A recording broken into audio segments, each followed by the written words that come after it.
Paragraphe 8.6, MATLAB et l'approximation de Butterworth, diapo 1 sur 4, commande Butter. On va voir quelques commandes dans cette dernière section qui sont toutes issues du petit fascicule Aide MATLAB spécifique traitement analogique du signal et chapitre 4. Pour la commande Butter, paragraphe 4. Pour chacune de ces commandes, on verra successivement la syntaxe générale de la commande, puis le résultat délivré, puis on explicitera les paramètres figurant dans la syntaxe.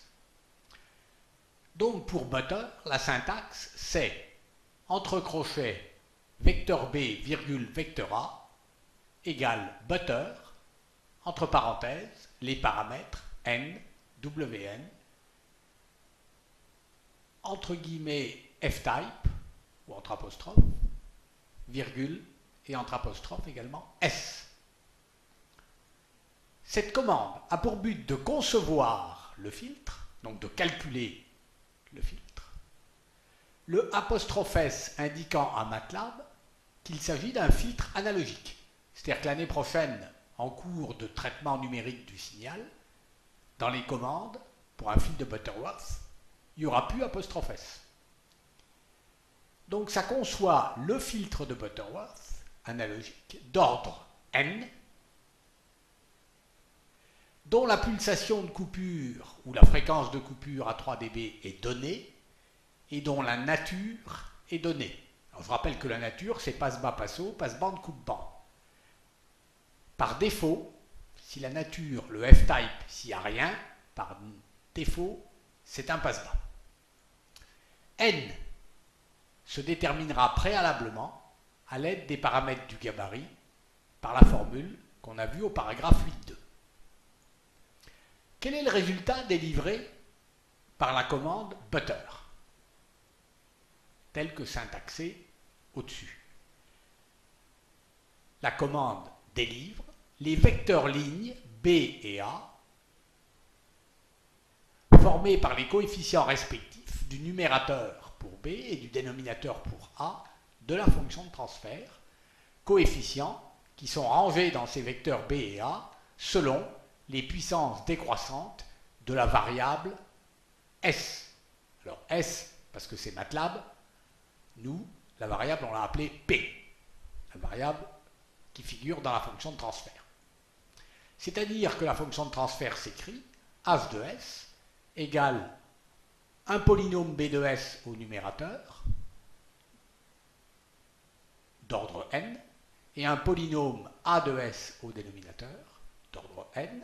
Les coefficients des différentes puissances de s rangés par ordre décroissant sont les b1, b2, etc., bn, bn plus 1 au numérateur et au dénominateur A1, A2, etc., AN, AN plus 1.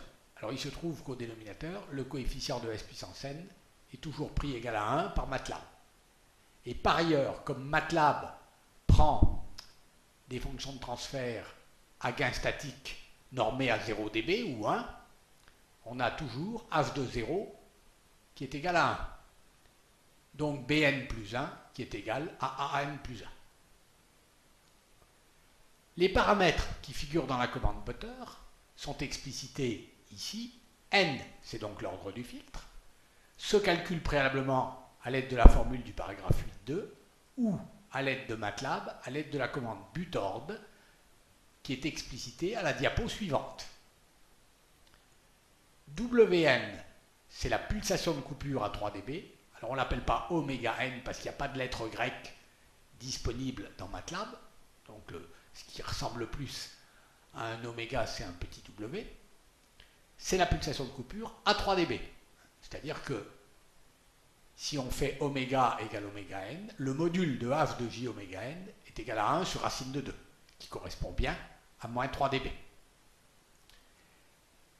F-type indique à MATLAB, entre guillemets, la nature du filtre.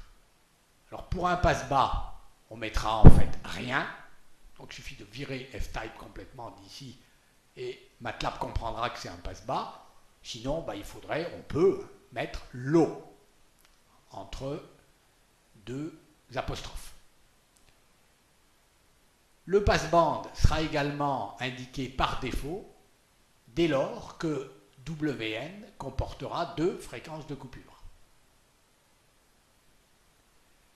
Le passe-haut devra être précisé par high et le coupe-bande par stop, pour pas qu'on confonde lorsqu'il n'y a rien avec un passe-bande, sachant que pour un coupe-bande, WN comporte aussi 2 fréquences limites.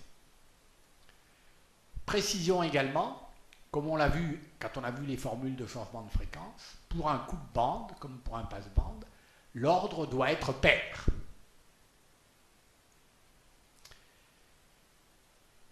La commande butter permet de faire la synthèse du filtre, et on vient de voir avec quel détail ici, mais la commande butter permet également de faire la synthèse du filtre, soit en calculant, comme on vient de le voir, les coefficients B et A, mais également en calculant les zéros et les pôles. Alors, comme il s'agit d'un filtre polynomial, en fait, il n'y a pas de zéro, donc c'est uniquement les pôles. Les zéros, d'une façon générale, sont notés vecteur Z. C'est le vecteur à n dimensions, à n composantes, qui comporte les différents zéros. P, c'est le vecteur toujours à n composantes qui comporte les différents pôles. Et K, c'est un scalaire, c'est le gain statique. Donc pour un filtre de Butterworth, ici, par la commande butter, avec les paramètres indiqués là, on retourne en fait les zéros, parce que comme il n'y a pas de pôle, on retourne les pôles parce qu'il n'y a pas de zéro. Et puis on retourne aussi le gain statique d'un filtre passe-bas de Butterworth, dont l'ordre est le paramètre n indiqué ici, et la pulsation de coupure Wn. Ça ne marche que pour un passe-bas. Diapo 2 sur 4. Voyons maintenant 2 autres commandes, butord et butap, qui sont également explicitées au paragraphe 4.1 de l'aide MATLAB. Et commençons par la commande butord. Elle permet de calculer l'ordre du filtre. Sa syntaxe est indiquée ici, entre crochets NWN égale butord des paramètres qui sont ici.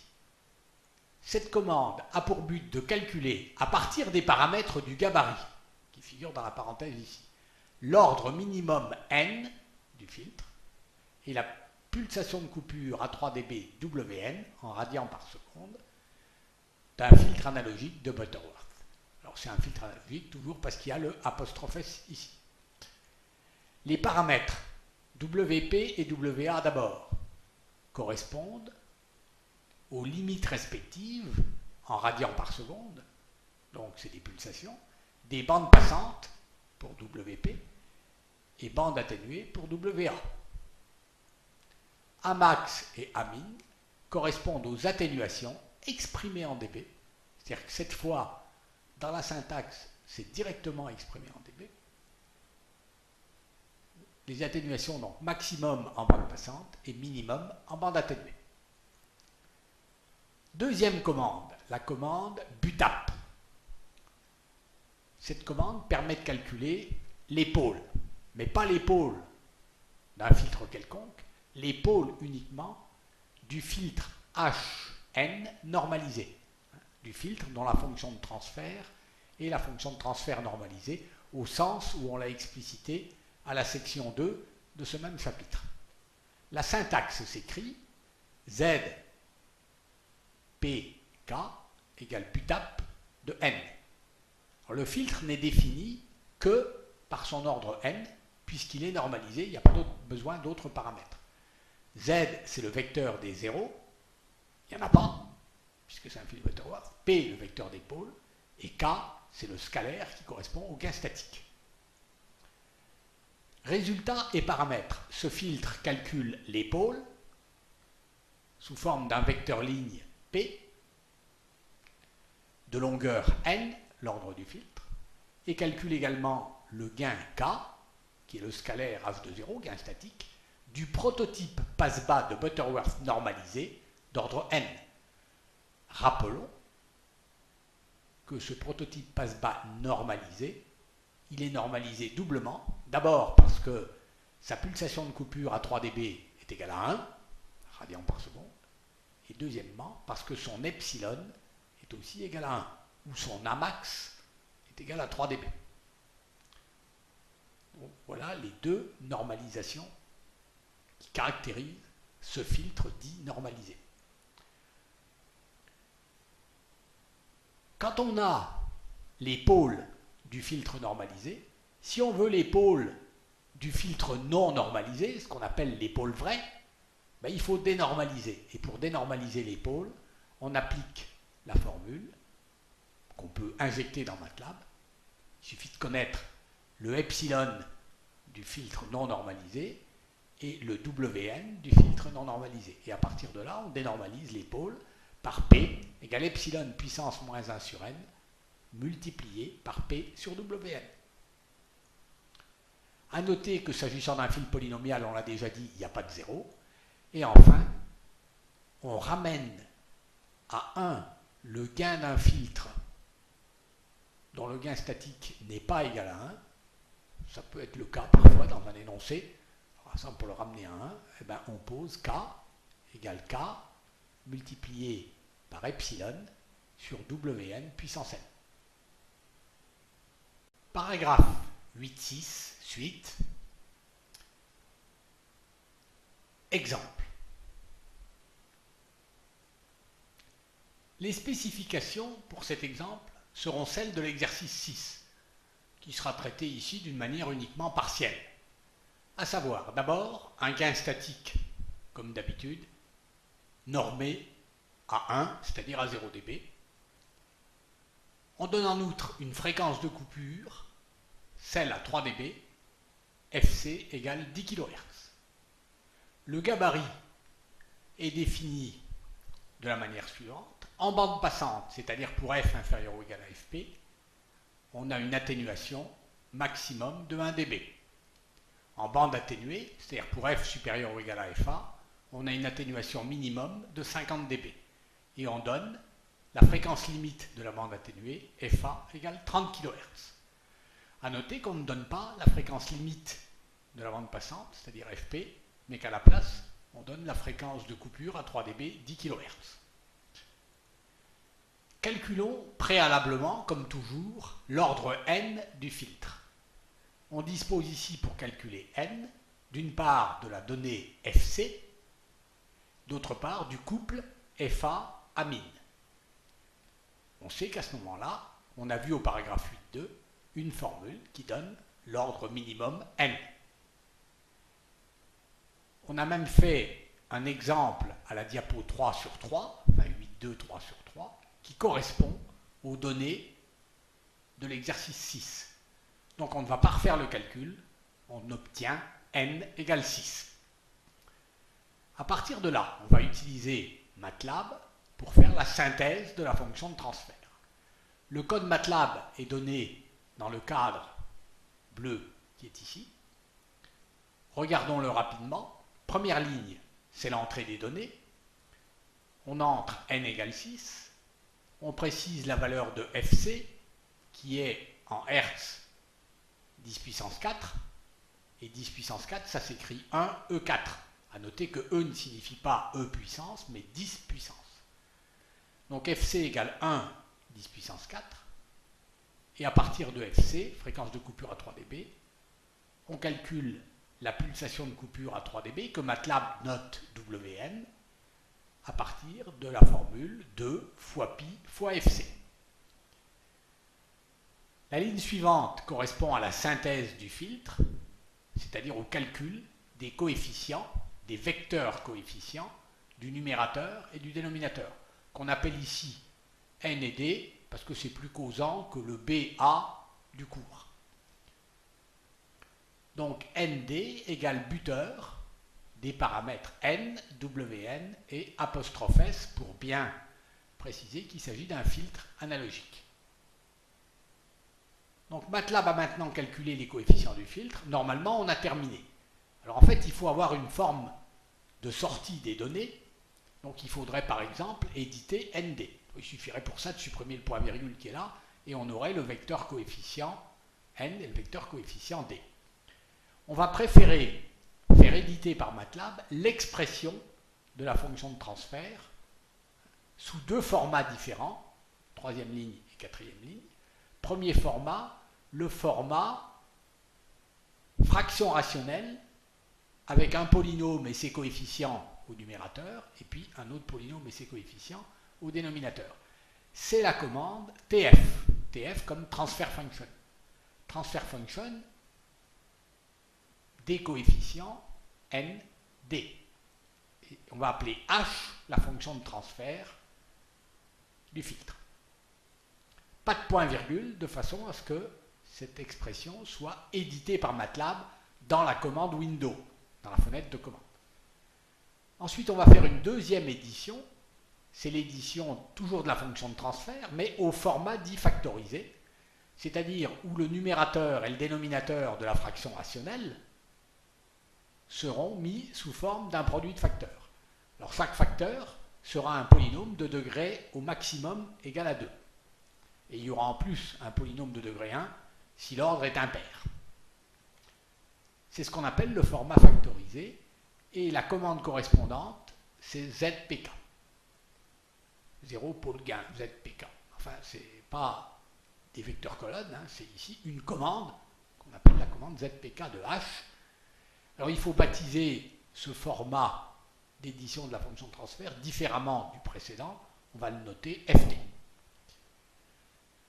Alors qu'est-ce qui nous sort MATLAB à partir de là? Il nous sort les deux éditions H et FT. Alors H d'abord, donc la transfer function, la voici. Numérateur 6,153, 10 puissance 28. Le dénominateur est un polynôme de degré 6 puisque l'ordre est égal à 6, dont le terme de plus haut degré a pour coefficient 1 et dont le terme de plus bas degré est égal au numérateur, de façon à ce que h de 0 soit bien normé à 1. Et puis on a tous les autres coefficients qui apparaissent ici en format avec 3 décimales et puis en format 10 puissance quelque chose. Le format factorisé maintenant, 0 pôle gain, il est ici. Le numérateur est identique au précédent, sauf qu'il n'est pas en format 10 puissance 28, mais il est en format entier. Donc avec beaucoup de chiffres significatifs, là, c'est remarquable la précision, mais c'est aussi remarquablement inutile, parce qu'il suffit d'avoir les 3 décimales qui sont là, c'est grandement suffisant. Et le dénominateur, il est maintenant sous forme d'un produit de 3 polynômes de degré 2, puisque l'ordre est égal à 6. Chacun de ces polynômes de degré 2 a pour coefficient de S2 1, et ils ont tous les 3 le même terme constant. Et le produit des 3 termes constants ici redonne le 6,15 10 puissance 28 qui est ici.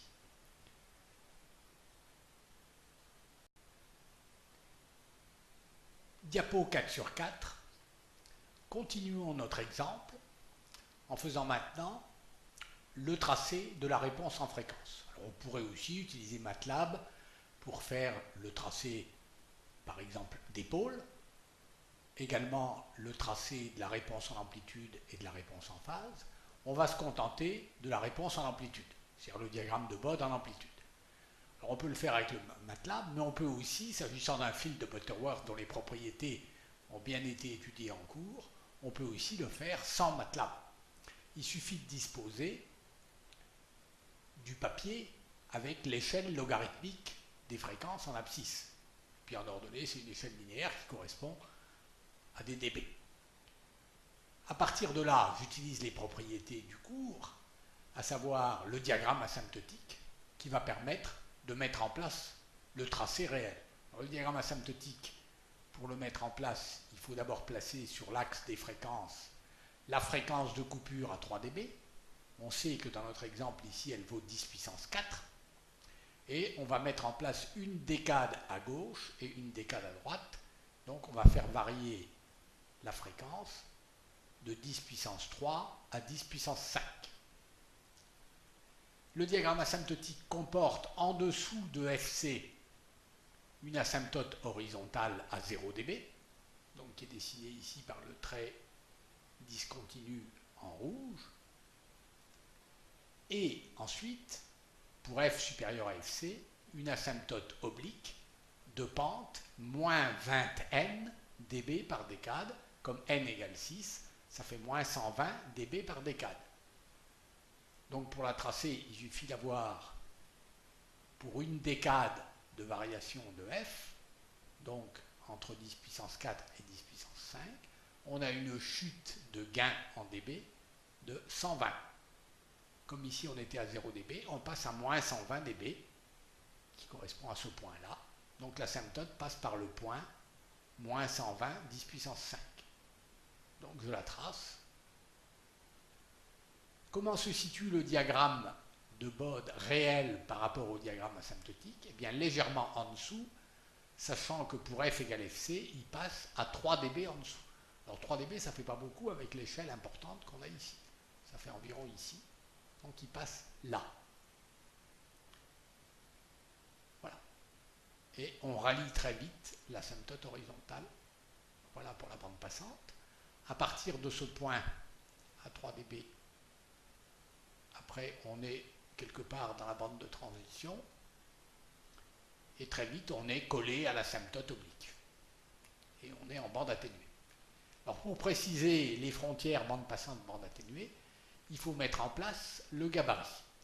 Alors ça, c'est quelque chose d'important qu'il faut savoir faire, parce que c'est vraiment un minimum. Hein, n'importe quel contrôle comportera un tracé de réponse en fréquence.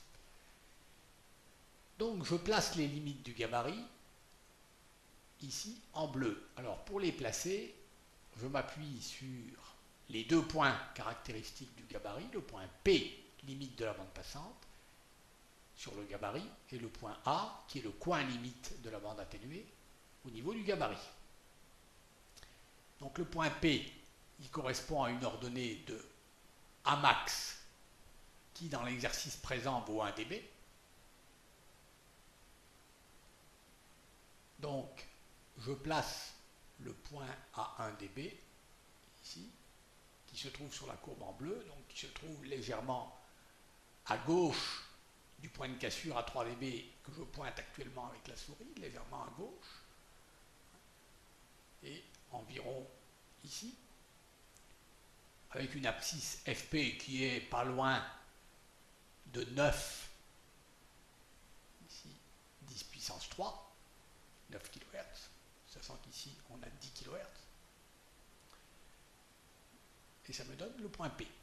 La courbe bleue passe par P, parce qu'on a coutume, habituellement, on trace, ou on fait la synthèse du filtre qui touche le gabarit en P, et non pas en A. Voilà.